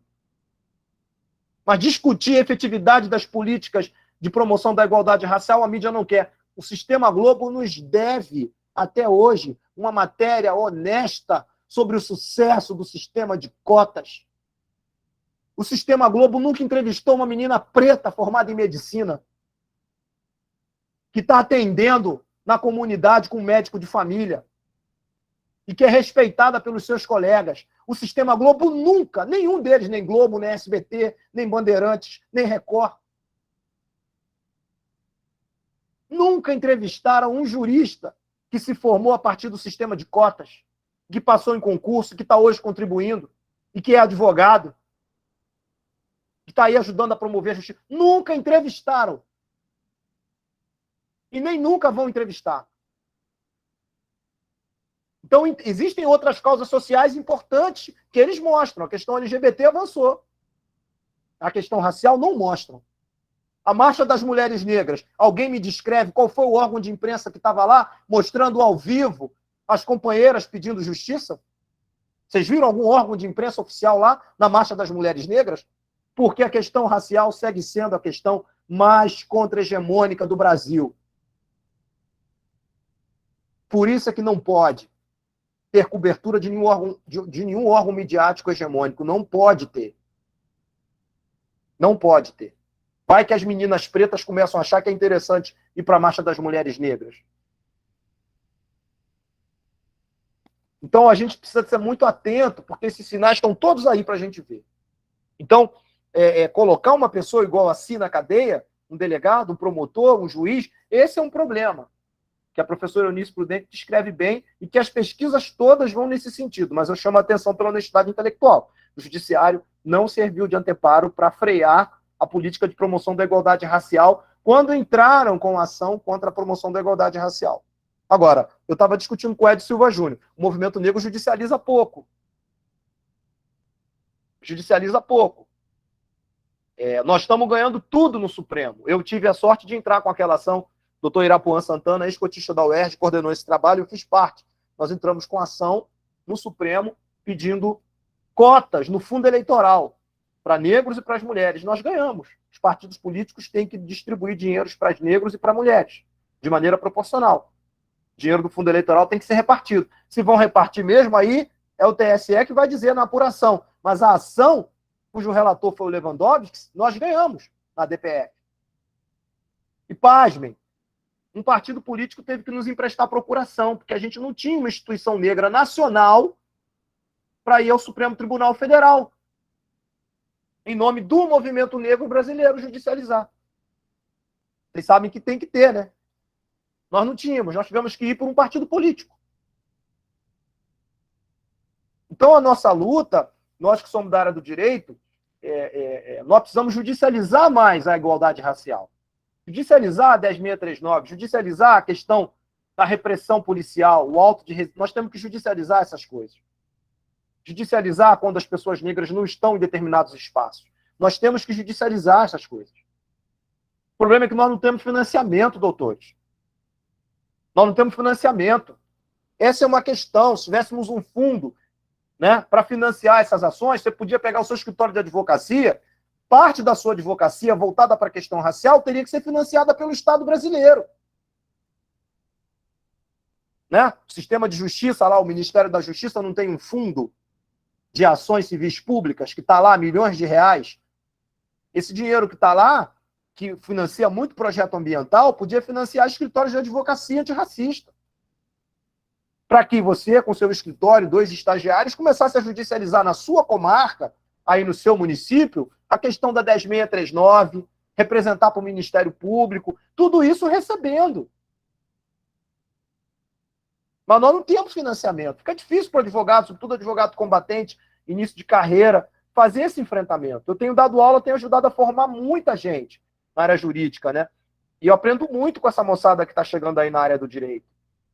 É uma moçada que chega com muita vontade, mas com uma formação muito deficitária na questão racial. A geração de vocês foi muito melhor formada do que essa geração que está aí em questão racial. Né? Eles não deram a sorte de militar no IPCN, de militar num pré-vestibular para negros e carentes, como eu militei durante muitos anos. Então, eles chegam com muita vontade, mas com pouca formação. Então, eu me preocupo muito com a formação dos juristas negros. É muito interessante observar, e perigoso, que existe um número muito grande de mulheres negras, que é muito bom, mas um número muito pequeno de rapazes, de jovens negros nas aulas da gente. O que está acontecendo com os jovens negros que não estão vindo para as aulas? A boa parte dos eventos que eu sou chamado para palestrar e que eu ouço são de mulheres, quase não tem homem preto nos eventos. Nas faculdades que a gente dá aula também, aluno prounista, cotista, a maioria é mulher negra, quando a discussão é essa, quase não tem rapaz preto. Isso é uma discussão que nós precisamos fazer para dentro do movimento negro. Onde estão os rapazes pretos? Por que eles não estão nos debates, nos fóruns? Por que eles não estão participando como as meninas estão participando e muito bem? Então, isso é uma discussão. Enfim, os temas são enormes, né? A outra discussão, eu falei da questão de não ser preso, a questão da equiparação, né, da questão LGBT. A lei antirracista não é mais a lei fundamental, que é a lei KO, né? Ela não é mais uma lei há muito tempo, que tem só o negro como sujeito do racismo, né? Lá tem o judeu, tem o cigano, tem o nordestino, tem o oriental. Até a procedência nacional está colocada na lei KO, não é só o negro. Então, nesse sentido, quando a lei foi feita, a mens legens lá do Constituinte era a população negra, pelo discurso do KO. Depois, a sociedade muda, o direito muda, e outros grupos foram contemplados. Então, os judeus foram contemplados ali em 97, numa alteração feita pelo Paulo Paim. E aí ampliou, né? Cigano, nordestinos, orientais, crimes que dizem respeito à procedência nacional também são enquadrados naquela lei. Então, nada mais justo de que, na ausência de uma lei específica para a questão LGBT, para a proteção das pessoas, né, LGBT, que a lei seja utilizada por uma estratégia de hermenêutica jurídica, porque o que você não pode ter é o brasileiro LGBT tendo uma proteção menor do que os outros brasileiros. Isso é que você não pode ter, isso é que o sistema de justiça não admite. Né? Porque são grupos minorizados, e se é minorizado precisa de proteção. Né? Então, como que os negros têm, pelo menos legalmente, uma proteção, os judeus têm, os indígenas têm, os homossexuais não vão ter? Se o Congresso Nacional não faz a lei, é muito justo que a hermenêutica jurídica pegue uma legislação como paradigma e use essa legislação até que venha a legislação específica. Eu achei a hermenêutica, achei a narrativa do movimento, que foi ao Supremo, acompanhei o julgamento todo, achei muito feliz e muito propício à discussão, porque eu participei, eu fui chefe da assessoria jurídico-parlamentar do Ministério da Igualdade Racial, e eu acompanhei as audiências públicas com o deputado Jean Willis, também com o senador Paim, a senadora Marta no Senado, Não vai passar essa legislação que protege os homossexuais, nesse tipo de legislatura que nós enfrentamos hoje. Não vai passar. Né? É uma questão de honra para eles não deixar avançar nada no que diz respeito ao direito LGBT. Né? E o movimento LGBT sabe disso. Mas o movimento foi muito inteligente quando pautou o Supremo Tribunal Federal. Nesse sentido é que eu estou dizendo para vocês. Ó, vou fazer uma provocação aqui. O sistema de justiça é direito ao trabalho, certo? O sistema de justiça é financiado com dinheiro público. Então tem cota racial hoje. A gente tem que fiscalizar essas cotas. Por outro lado, o sistema de justiça também tem muita vaga que é de livre nomeação e livre exoneração, correto? Muito assessor de juiz, assessor de desembargador, assessor de Ministério Público, que é livre nomeação e livre exoneração. Mas deve se submeter não só ao princípio da administração, mas também ao princípio consagrado da decisão do Supremo Tribunal Federal, que diz que a diversidade racial é um direito que cabe ao Estado fazer. Então, como é que juiz, defensor, promotor, desembargador pode nomear pessoas e não se preocupar se essas pessoas são negras ou não? O que nós estamos esperando? Nós temos que pedir para regulamentar isso. A gente tem que exigir que os órgãos de livre nomeação e livre exoneração sejam ocupados por pessoas negras. Que é dinheiro público. Percebe? Se de fato a teoria da eficácia horizontal dos direitos fundamentais serve para alguma coisa, uma hora nós vamos ter que perguntar se as empresas brasileiras vão poder continuar contratando só pessoas brancas para os cargos de gerente para cima.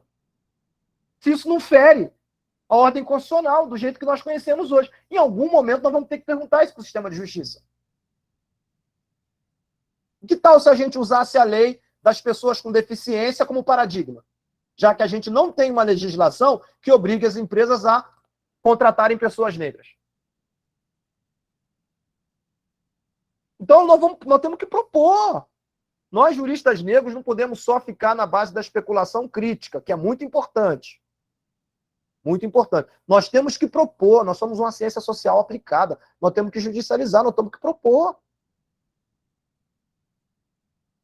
Sabe? Então, esses são os nossos desafios para que o Estado brasileiro, que não vai nos dar esse status de cidadão brasileiro, como outros cidadãos brasileiros de graça, não vai nos dar. Então, o nosso desafio é ajudar o Brasil a fazer essa travessia, mas eu insisto, o movimento negro brasileiro não pode ficar mais um século carregando sozinho nas suas costas a principal causa para democratizar o Brasil. Não dá para a gente ficar mais um século sozinho carregando isso nas costas. O Estado brasileiro tem que fazer a sua parte. Precisa alguém dizer para o sistema de justiça que tem que ter gente negra na magistratura, entre os defensores, entre os promotores, entre os assessores? Precisa alguém dizer? A gente vai ter que dizer isso na justiça? Não dá. Eu acho que o movimento negro não tem que ficar com isso nas costas mais um século. Isso é uma reflexão que a gente precisa fazer. Bom. Desculpa, as reflexões são longas porque as perguntas são complexas. Não, mas está maravilhoso. Olha, mas a gente... Quem tentou se inscrever, quem cochilou, não dá mais tempo. Então, ficamos nessas perguntas. E eu vou passar para o Mandela fazer os agradecimentos, mas eu antes quero fazer um informe, que é: até amanhã nós vamos aceitar ainda inscrições para quem quer receber o certificado. E amanhã, na palestra de amanhã, nós não podemos mais, porque tem que assistir pelo menos 3. Então, amanhã só sobram 3. Então, tranquilo, tá? Porque às vezes, é bom mesmo, então agora e tal. Então, avisem para os companheiros e companheiras que não conseguiram alcançar. E a outra questão é que nós não estamos... A gente ficou pensando, a gente teve um problema tecnológico ontem e não transmitiu pelo YouTube, porque o Meet realmente ele tem essa deficiência. Mas também nós hoje não nos preocupamos em resolver essa deficiência tecnológica, porque a gente ficou refletindo, eu e o doutor Pascoal, né, que estamos nessa mais à frente dessa organização, o seguinte, olha, vamos fazer gravado com as pessoas que estão em sala de aula, fica bem mais efetivo e tal. Muita gente não... A gente esperava que interagissem mais, porque não está na live, né? Mas amanhã a gente passa para o YouTube, vocês podem acessar quando quiserem, porque realmente o doutor Renato falou coisas assim que instigantes. E eu coloquei algumas no Drive, então procurei aqui, fiquei na minha pesquisa aqui enquanto isso, tese da doutora Eunice Prudente, peguei um artigo até do doutor Renato, que eu encontrei aqui, sobre a questão da avaliação desse momento, né, da situação das cotas, e outras, um artigo do Achille Mbembe. Então, está bem bacaninha lá o Drive, que eu preparei para hoje, e amanhã podemos continuar os nossos debates, que hoje não rolou nada, doutor Renato, eles estão tímidos ainda, mas o senhor conhece como são jovens advogados, né? Logo, logo eles ficam mais falantes. Então, doutor Mandela, obrigada por você ter aceitado ser anfitrião e fazer de maneira magistral. Eu deixo com você aí esse momento para fazer as honras de agradecimentos ao doutor Renato.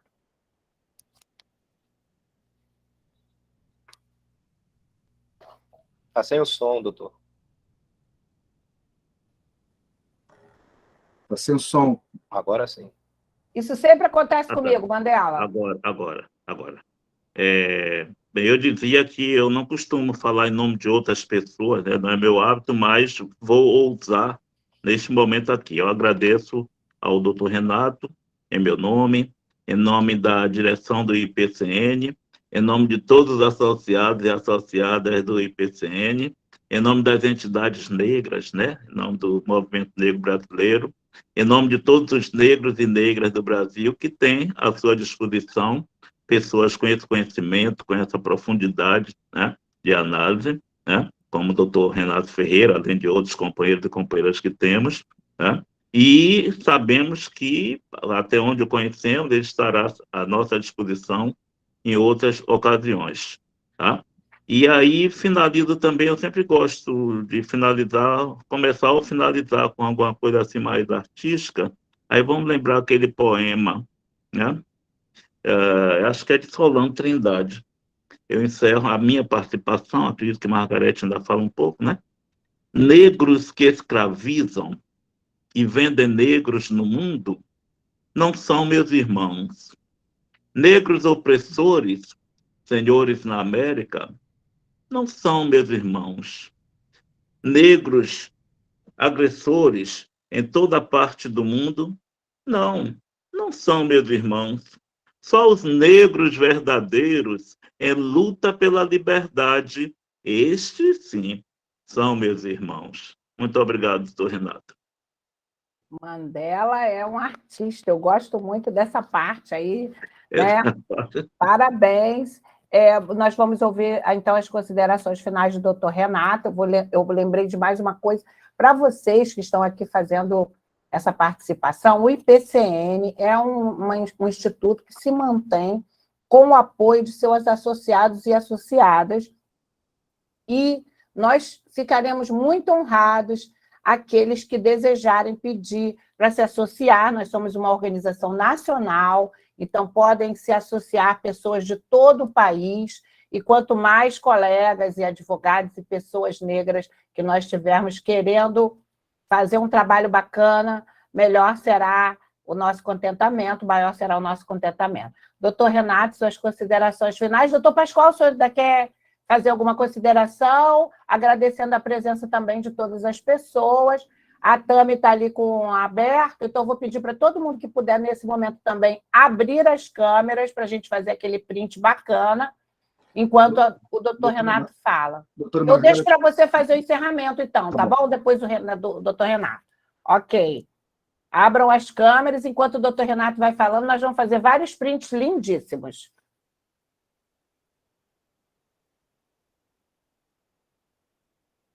É uma honra estar aqui no IPCN. Quando é que é a palestra da professora Dora? Amanhã a professora Dora tendo como anfitrião doutor Pascoal. Um grande abraço para ela. Amanhã talvez eu não possa assisti-la, mas diga, por favor, que eu transmito um grande abraço. Ela é uma das pioneiras nesse assunto. E muito do que eu falei aqui é o que eu trago de diálogo, de debate, de ouvi-la e de lê-la também. A Dora Lúcia é uma procuradora federal e do mais alto nível. Pena que quando a gente teve uma mulher, e é importante ressaltar isso aqui hoje, quando a gente teve uma mulher na presidência da República, elas não tiveram a dignidade de nomear a Dora Lúcia ministra do Supremo Tribunal Federal. Seria a primeira negra ministra do Tribunal Federal nas Américas e faria muito bem a corte principal do Brasil que a Dora Lúcia estivesse lá. Mas a gente continua nessa luta aí para que a gente tenha uma negra na Corte Superior do Brasil. Tomara que seja a Dora Lúcia. E queria dizer para vocês que é uma honra estar aqui para dialogar com vocês essas questões críticas que não devem nos desanimar, devem nos dar esperança para que a gente continue na luta. O período eleitoral está aí, é importantíssimo a gente ficar atento, ficar de olho, participar, ajudar companheiros e companheiras que têm compromisso, que a gente precisa mudar a vida, e a vida a gente só muda na luta. Né? A gente não vai mudar a vida só reclamando, a gente tem que ir para a luta, porque a gente é isso, né? A gente é isso, a gente é como Solano Trindade, né? Foi. A gente é como Luther King, como Mandela, como Luísa Maim, como o Abdias do Nascimento, como a Lélia Gonzalez. Nós somos a mesma coisa. Né? A gente é feito e a gente é fruto desse processo antirracista, por valorização da nossa identidade, da nossa ancestralidade. Na minha tese de doutorado, eu estou propondo de maneira muito radical e de muito acerto com o que eu aprendi no movimento negro, que se trata de reivindicar uma ancestralidade negra. Vejam, a maioria de nós não tem ancestralidade negra reconhecida. Então, nós não temos esse direito afro-brasileiro reconhecido na nossa ancestralidade. O nosso nome não nos identifica, não significa a nossa ancestralidade. Então, por que não? Né? Os portugueses podem pedir dupla cidadania, os italianos, os alemães também podem pedir, né, seus ancestrais, um bisavô alemão, confere ao brasileiro, neto de alemão, o direito de pedir dupla cidadania, né? O italiano também pode pedir. Mas se você veio lá da Nigéria, se você faz um DNA e veio lá da Nigéria, veio lá de Angola, tu também não pode pedir a tua dupla cidadania? Por que tu não pode pedir? Por que tu não pode pedir um sobrenome angolano, já que você tem sobrenome português e sobrenome brasileiro? Por que tu não pode pedir também um sobrenome africano? Por que o direito não pode reconhecer a sua ancestralidade? Então, nós estamos trabalhando isso na tese, sob orientação do professor Jacques Nadeschi, e eu tenho muito orgulho assim, que o deputado Carlos Mink, né, gostou dessa palestra que eu dei e pediu para fazer um projeto de lei aqui no Rio de Janeiro, né, ele está propondo esse projeto de lei, que trata do direito à ancestralidade afro-indígena dos brasileiros, porque ficou esse buraco na nossa existência. Os outros povos têm. Né? Eu falei ainda há pouco do Fernando Haddad, né, que é libanês. Né? Nós não temos. Nós somos brasileiros e portugueses, alguns de nós só têm, mas a gente não teve esse resgate, e esse resgate é algo muito importante para a nossa existência, e isso tem muito a ver com o direito. Tem muito a ver com o direito. Né? O direito tem muito com isso, que o direito sempre foi sócio empreendedor desse projeto de necropolítica. A Constituição de 88 ajudou a libertar um pouco o direito, mas o caminho ainda, minha gente, é muito longo.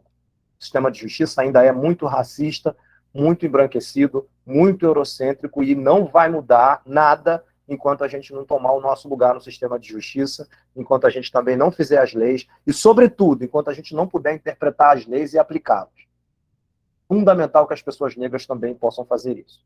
Né? Ou é isso, ou a gente vai ficar mais um século na militância, discutindo, sem, de algum modo, criar políticas públicas para o nosso povo. Muito obrigado, foi um prazer, contem sempre comigo aqui no IPCN.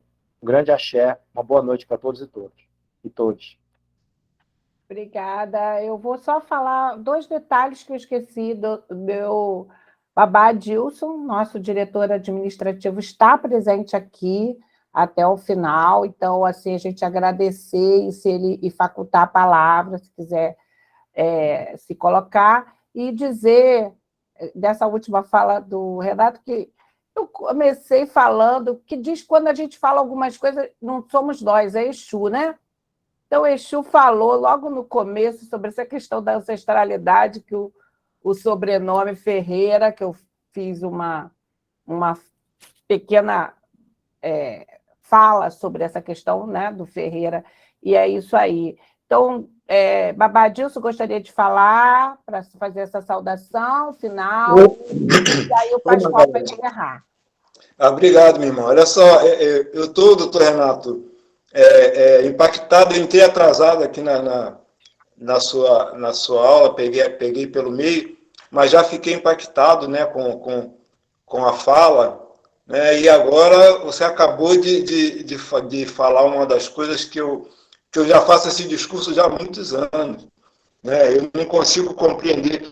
Eu sou um Xavier contra a minha vontade, né? Na verdade, eu uso mais o meu Oruncó do que o meu nome, né? Porque realmente eu acho que é de fundamental importância o nome na nossa tradição, né? O nome para nós é fundamental, o nome da nossa família, o nome da nossa origem. Eu fico muito agradecido de ter levantado essa questão, e o que depender do IPCN, para a gente tocar e tentar implementar essa proposta, né, até que o Estado brasileiro financie, né, a questão do DNA e a questão da alteração de documentação e essas coisas, nós estamos aqui à sua disposição. Conte com o IPCN, conte conosco, né, que nós estamos prontos. Eu sou um que vou defender isso com a própria vida. Tá? Muito boa noite e obrigado. Né? Doutor Pascoal, para nós encerrarmos de fato. O Adilson já falou tudo, foi uma palestra impactante, mas eu gostaria de lembrar a todos aqui que essa semana continua. Amanhã teremos a honra de ter a professora Dora Bertulio, né?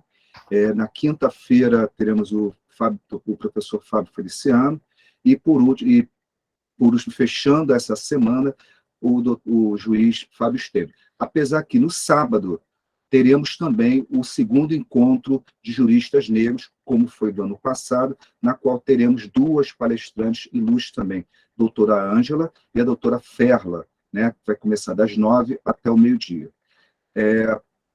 Em nome do IPCN, agradecemos a todos a presença, em especial a presença do nosso palestrante de hoje, Wilson Mandela. Meus parabéns, muito, conhecendo assim virtualmente, na primeira vez que eu vejo, maravilhoso também, doutora Margarete Ferreira, e todos aqui, tá bom? Tenham todos uma boa noite. Margarete, fechar o... Eu só interromper a gravação, que depois amanhã já vai estar no YouTube, interrompendo. Perfeito. E